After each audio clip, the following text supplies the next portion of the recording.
couple nights ago, there was a truck crash at 3:30 in the morning over by the village of Tall Trees. This truck skidded right across the golf cart path there and smashed into the back of this courtyard villa. It didn't hit the house, but it sure took down the a big palm tree and a lot of their wall behind their villa.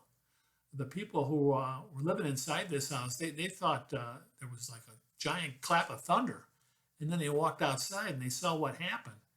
The driver walked away. So I'm guessing that he must have been drunk because if it was a medical episode, they would have found him in his truck. But I strongly recommend that everybody get a dash cam for their car because you're going to catch some really close calls out here in the villages because there's so many roundabouts and you want to have some evidence with you because things like this happen all the time.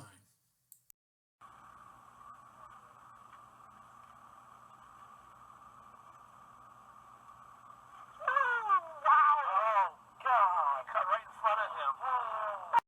I'll tell you, I never owned a dash cam until I came to the villages, and I've caught a lot of close calls with this camera.